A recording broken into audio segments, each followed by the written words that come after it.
جس کی سند کچھ اس پرکار سے ہے کہ حدثنا حمیدیون، کہ ہم نے حمیدی سے سنا، اور حمیدی خود امام بخاری رحم اللہ کے استاد ہیں. وہ اخبرنا ثالث بن عبداللہ، اور انہوں نے کہا ہم نے ثالث بن عبداللہ سے سنی. وہ اخبرنا عبداللہ ابن عمر، اور انہوں نے کہا کہ ہم نے عبداللہ ابن عمر سے یہ حدیث سنی کہ محمد صلی اللہ علیہ وسلم نے ہمیں نماز پڑھائی اور صرف ایک ہی مرتبہ رفع الیدین کیا.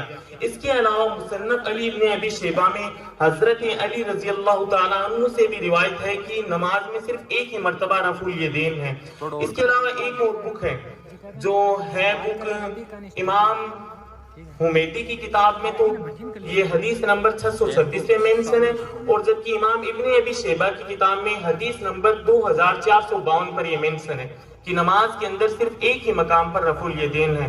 اور ہم جو احناف نماز میں ایک ہی مرتبہ رفع الیدین کے قائل ہیں وہ ان احادیث کی بنا پر ہیں. باقی جو رکوع میں جاتے وقت اور رکوع سے اٹھتے وقت ہیں ہم اس کے قائل نہیں ہیں، ہم اس کے ترک کے قائل ہیں. اس کا ترک صحابہ کی جماعت سے بالکل ثابت ہے. دوسرا جو آپ نے کوئسچن کیا تھا وہ کوئسچن تھا تشہد میں انگلی کے اشارے کرنے سے متعلق. اصل میں جو شہادت کی انگلی ہوتی ہے اس کو سبابہ کہا جاتا ہے، اور اس کو اٹھانے کی جو پروسیس ہے اس کو کہا جاتا ہے رفع سبابہ، یعنی انگلی کو اٹھانا یا حرکت دینا. اس کے بارے کے اندر جو احادیث مینشن ہے وہ سب سے پہلے صحیح مسلم شریف میں مینشن ہے. امام بخاری رحم اللہ نے اس سے ریلیٹڈ کوئی بھی احادیث اپنی بک میں نہیں لے کے آئے. ہو سکتا ہے ان کو اتنا کوئی ضروری مسئلہ نہیں لگتا ہوگا، لیکن امام مسلم رحم اللہ 1307 سے لے کر 1312 تک اپنی بک کے اندر صحیح مسلم کی جلد نمبر 2 میں 5 احادیث لے کے آئے ہیں جن میں انہوں نے بتایا کہ تشہد کے اندر ہاتھوں کو کہاں پر رکھنا ہے، رانوں پر رکھنا ہے، ہاتھوں کا جو اشارہ ہے وہ کیسے کرنا ہے. اب جو سوال اٹھتا ہے وہ تشہد میں باری باری انگلی اٹھانے سے ہے، تو اس سے ریلیٹڈ جو آنسر ہے وہ امام ابن ابی شیبہ کی کتاب میں ہے. اس کی جو حدیث نمبر ہے 8437 نمبر پر ہے، جس میں عروہ بن زبیر رضی اللہ عنہ سے روایت ہے کہ نماز میں تشہد میں انگلی کو صرف اشارہ کرنا ہے. اور انہوں نے بالکل، یہ اصحابی رسول ہے، انہوں نے نماز میں انگلی کو صرف اشارہ کرنے کا ہی حکم کیا ہے جبکہ حرکت دینے کو منع فرمایا ہے. اس کے علاوہ امام بغوی رحم اللہ ان کی کتاب شرح السنہ میں جلد نمبر 3 پیج نمبر 378 پر بھی انہوں نے یہ لکھا ہے ایک دم کلیئر کٹ کہ صحابہ کی جو جماعت کا عمل ہے وہ تشہد میں انگلی کو صرف اشارہ کرنے کا ہے، نہ کہ حرکت دینے کا.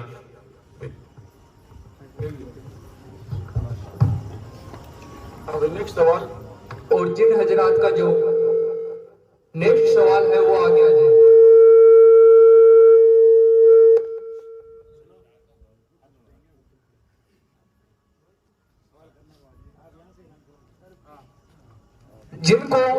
جن کا جو بھی سوال ہے وہ آگے آ جائے.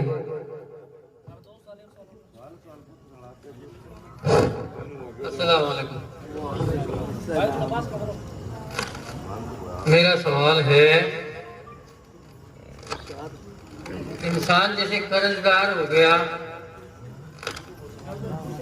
اور پہلے سارے نصاب تھا لیکن قرضدار ہو گیا، اور قرضدار ہونے کے بعد میں وہ قربانی کرنا چاہتا ہے اور زکوٰۃ بھی دینا چاہتا ہے اور عقیقہ بھی کرنا چاہتا ہے، تو کیا وہ قرضدار ہوتے ہوئے اس میں یہ سب چیزیں لاگو ہے یا کہیں کوئی معافی ہے؟ یہ میرا سوال ہے. السلام علیکم. یہ بھی بہت بہترین سوال ہے کہ قرضدار ہو گیا، پہلے صاحب مال و نصاب تھا اور قرضدار ہو گیا، تو کیا اس پر قربانی واجب ہے؟ عقیقہ کر سکتا ہے، قربانی کر سکتا ہے. چلیے، زکوٰۃ کا بھی کہا ہے کہ اگر قرضدار ہے تو یہ 3 چیزیں ہو گئی: قربانی کا کرنا، زکوٰۃ کا دینا اور عقیقہ کا کرنا. دیکھیے، اس کا سیدھا سادہ میں آپ لوگوں کو بتا دوں کہ پہلی بات کہ قربانی اور عقیقہ اور زکوٰۃ والی جو بات ہے وہ کس پر واجب ہے؟ جو صاحب مال و نصاب ہیں اس پر واجب ہے۔ بات قرض کی ہے، قرض کی میں کچھ تشریح کر دوں تاکہ بات جو ہے وہ پوری طرح سے سمجھ میں آ جائے۔ مان لیجئے ایک مثال کے طور پہ میں کہہ دوں کہ قرض اتنا ہے کہ انسان صاحب مال و نصاب تھا، اس قرض کو ادا کرنے کے چکر میں وہ غریب ہو گیا۔ قرض کو ادا کرنے میں اس کا سارا مال چلا گیا تو وہ غریب ہو گیا۔ اب غریب ہے تو نہ وہ قربانی کر سکتا ہے اور نہ ہی وہ زکوٰۃ دے سکتا ہے اور نہ ہی وہ عقیقہ کر سکتا ہے۔ اگر ان چیزوں کو ادا کرنے میں دو چیزیں، جیسے میں بتاؤں آپ کو کہ اگر کوئی قربانی کرنا چاہے، اگر کسی سے روپیہ ادھار لے کر وہ اگر کوئی بھی قربانی کا جانور خرید کر لاتا ہے اور اس کی قربانی کرنا چاہتا ہے تو وہ اس کے اوپر واجب ہی نہیں ہے۔ کیوں کہ قرض اتنا تھا۔ بھئی 2-4 ہزار روپے والی بات میں یہاں بات ختم نہیں ہوتی ہے۔ یہ سوچ لے کہ 4,000 روپے قرض ہے، 2,000 روپے قرض ہے تو ہم غریب ہو گئے، ہم پر قربانی واجب نہیں ہے، زکوٰۃ پھر واجب نہیں ہے، یا پھر عقیقہ ہم نہیں کر سکتے، ایسی بات نہیں ہے۔ میں نے کہا ایسا شدید قرض ہو جس کو چکاتے چکاتے انسان کی کمر میں کھم پڑ جائے۔ کہنے کا مطلب یہی ہے کہ اگر قرض شدید ہے، زیادہ ہے، پہلے صاحب مال و نصاب تھا، قرض کی ادائیگی میں سارا مال چلا گیا تو اس کے اوپر یہ تینوں ہی چیزیں لاگو نہیں ہیں۔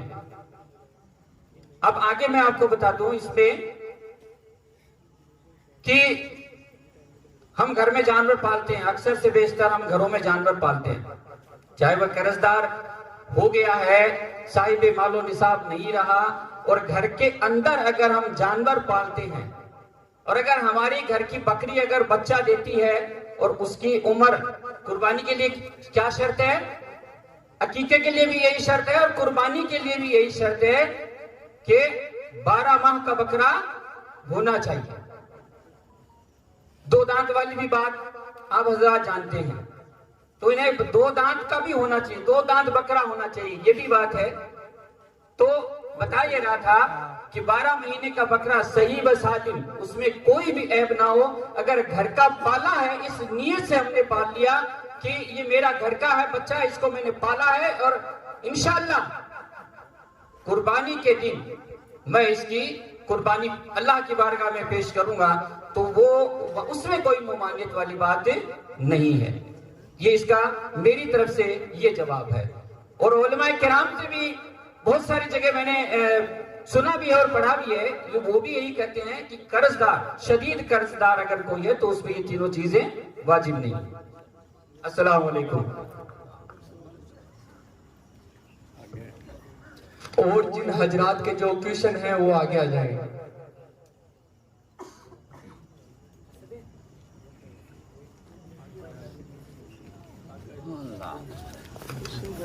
اللہ رب العزت شہیدوں کی روح کو کہاں رکھتا ہے؟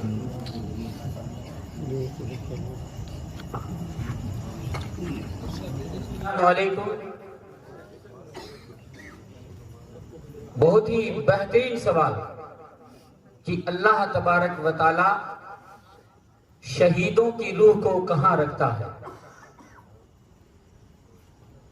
دیکھیں، شہید کی یوں تو بہت ساری قسمیں ہیں، لیکن شہید اعظم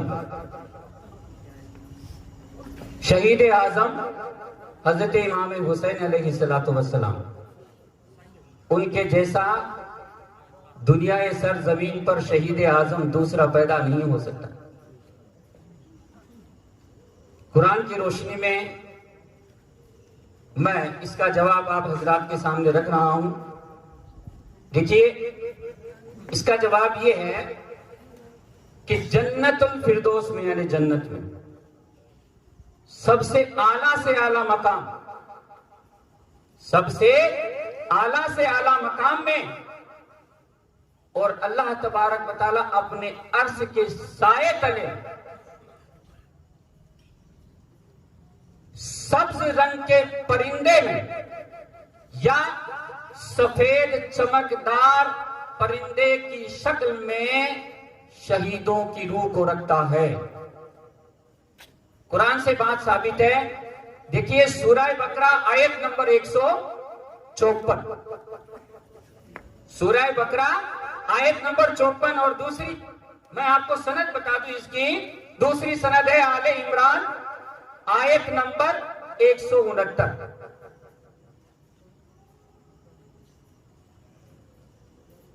امام احمد رضا خان فاضل بریلوی کی مترجم کردہ کلام پاک یہاں موجود ہے جسے ہم کنز الایمان کہتے ہیں.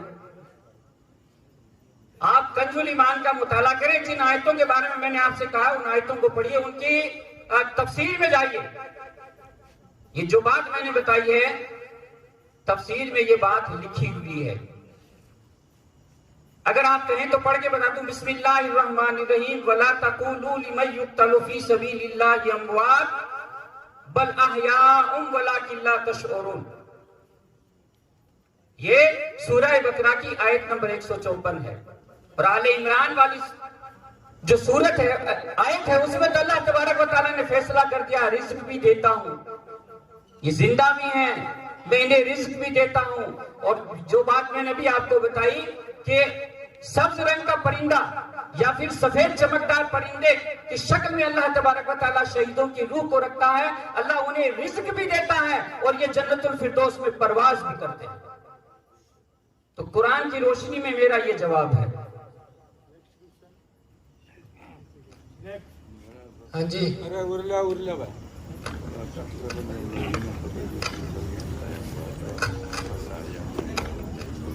وہ عقیقے کے لیے ایک کیا جاتا ہے اور بچے کے لیے 2. آپ صحیح قرآن اور حدیث کی روشنی سے بتائیں. اور کتنے مہینے کا ہونا چاہیے جانور؟ ابھی آپ نے بتایا 1 سال کا عقیقے میں ہونا چاہیے. اس میں ذرا کنفیوژن ہے, ہمیں بالکل تسلی سے آپ بتائیے. اس میں یہ 1 سال کا نہیں ہے عقیقے. آپ ہمیں ثابت کر کے بتا دو, مان لیں گے آپ کی بات. عقیقے کے اندر اور ایک جانور کر سکتا ہے, لڑکے کا ایک جانور بھی کر سکتا ہے اگر ان کی مالی حالت کمزور ہے تو. 2 ضروری نہیں ہے. یہاں ہم لوگوں نے رسم بنا رکھی ہے, یہ غلط ہے کہ لڑکی کا 1 اور لڑکے کا 2 اور ایک. بتاؤ آپ ہمیں, بتا دو ساری صاحب سے. نہیں آپ بتاؤ, آپ بتاؤ. آپ نے جو ابھی سوال کیا کہ لڑکے کے تو 2 کیے جاتے ہیں اور لڑکی کے ایک ہی بکرا یا جو بھی بکری ذبح کی جاتی ہے. عقیقے کے اندر جو سب سے پہلی چیز ہے وہ ہونا ہے صاحب نصاب ہونا.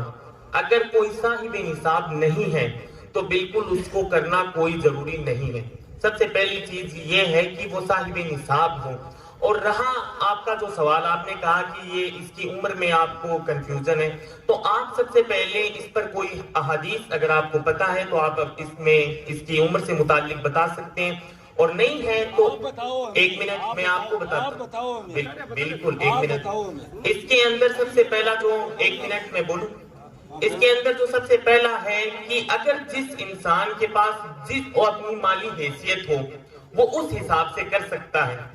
اگر اس کے پاس حیثیت نہیں ہے, اگر 1 سال کا بکرا خریدنے کی اس کی نہیں حیثیت ہے تو وہ کم عمر کا بھی خرید سکتا ہے. بالکل, اور یہی اس کا صحیح جواب ہے. اور اگر اس کی مالی حیثیت ہے تو اس کو 1 سال کا ہی بکرا خریدنا چاہیے اور اسی کو ذبح کر کے اس کا عقیقہ کرنا چاہیے. یہ جواب ہے آپ کا. Next question. اور بھی بھائی اپنا سوال پوچھ سکتے ہیں, بے جھجک آگے آئے. سوال پڑھائیں, جاندار آ رہے ہیں. چاہ بلا بھی لی سکتے, کوئی اور پیچھا. السلام علیکم. صاحب سے میرا ایک سوال ہے, ماہ رمضان کے روزے ہم تک کب فرض ہوئے؟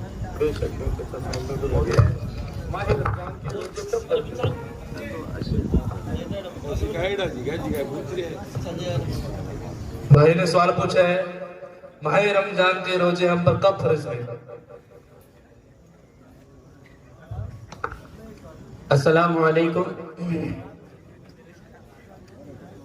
دیکھیں یہ بھی بہت بہترین سوال ہے کہ ماہ رمضان المبارک 1 ماہ کے مکمل روزے. دیکھیے روزہ جو ہے وہ قدیمی عبادت ہے. اس بات کا دھیان رکھنا، روزہ کیا ہے؟ قدیمی عبادت ہے. لیکن الگ الگ نبیوں پر، الگ الگ نبیوں کی امتوں پر الگ الگ دنوں میں الگ الگ روزے فرض تھے. حضرت ہمارے دادا آدم علیہ السلام سے لے کر حضرت عیسیٰ علیہ السلام تک ہم آ جاتے ہیں، اور پھر ہمارے نبی پاک صلی اللہ تعالی علیہ وسلم کی تو بات ہی کچھ اور ہے. 1 ماہ کے مکمل روزے کی بات ہے. دیکھیے 1 ماہ کے مکمل روزے کب ہم پر فرض کیے گئے؟ تو اس کا جواب یہ ہے، میں آپ کو بتا دوں، سورہ بقرہ کی آیت نمبر 183. سورہ بقرہ کی آیت نمبر 183، اس کو پڑھ کر کے آپ دیکھ لیجئے. پھر بھی ماہ شعبان کی 10 تاریخ، ماہ شعبان کی 10 تاریخ پیر کے دن ہجری سن 2 میں اور مدینہ منورہ میں 1 ماہ کے مکمل روزوں کا رکھنے کا حکم آیا. 2 ہجری کی بات ہے، یہ پیر کا دن ہوتا ہے اور شعبان معظم کی 10 تاریخ ہوتی ہے. کلام پاک کی میں نے آیت آپ کو بتا دی ہے، سورہ بقرہ آیت نمبر 183. ایک میرا سوال آپ لوگوں سے ہے، ہندی میں تھوڑا سا بولو. میں جولن سمسیا ہے یہ اپنے سماج کی، خاص طور سے مسلم سماج کی، کہ فورن جا رہے ہیں، کسی سے قرض لے رہے ہیں، بیاج پہ لے رہے ہیں، وہ کہاں تک جائز ہے؟ اسی کا دوسرا پارٹ ہے، جب وہ فورن میں رہ رہا ہے، کما رہا ہے، تو اپنے قرآن حدیث کی روشنی میں تھوڑا سا بتائیں کہ کتنے دن تک وہ وہاں اپنے پریوار سے دور رہ سکتا ہے، کتنے دن سے آ جائے. ایک ہی سوال کے 2. پھر ایک سوال اور، وہ بعد میں پہلے تھوڑا سا اس کا میرے کو جواب سبھی کے لیے ہے، یہ سبھی کے لیے. اس سے جڑا ہوا ایک اور سوال ہے، بینک میں لگ بھگ سبھی آج کل سب بینک سے جڑے ہوئے ہیں، سارا کام آن لائن ہو رہا ہے، انٹرسٹ آ رہا ہے، وہ کہاں تک جائز ہے؟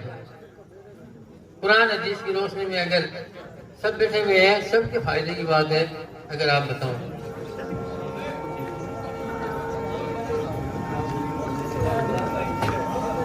پہلا سوال جو آپ نے کیا تھا وہ تھا سود سے ریلیٹڈ، کہ سود کا کیا حکم ہے. تو اس پر تو بالکل ایک دم کلیئر کٹ احادیث ہیں، شاید 6 میں احادیث ہیں کہ محمد صلی اللہ علیہ وسلم کا فرمان ہے، آپ نبی پاک صلی اللہ علیہ وسلم نے فرمایا کہ جس شخص نے بھی سود لیا یا دیا یا اس کی لکھا پڑھی کی، تو یہ ایسا ہے کہ اس نے اپنی ماں کے ساتھ 36 بار زنا کیا.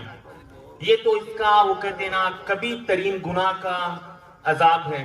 اور جو آپ نے دوسرا سوال کیا تھا کہ ایک شخص اگر وہ ودیش میں اگر کام کرتا ہے تو وہ کتنے ڈیوریشن تک اپنے گھر سے باہر رہ سکتا ہے، تو اس کے بارے میں حضرت عمر رضی اللہ تعالیٰ عنہ نے ایک سسٹم کریٹ کیا تھا کہ انہوں نے ایک تو اپنا فوجی سسٹم کریٹ کیا تھا اور ایک انہوں نے اپنا پولیس سسٹم کریٹ کیا تھا. تو جو فوج ہوتی ہے نا وہ سیما کی رکشا کے لیے انہوں نے رکھ رکھی تھی، تو ان کو حضرت عمر رضی اللہ تعالیٰ عنہ 4 مہینے کی ہی ٹائم دیا کرتے تھے. 4 مہینے ان کو وہ سیما کی سرکشا پر لگائے رکھتے تھے اور 4 مہینے کے بعد ان کو گھر پہ بھیج دیا کرتے تھے.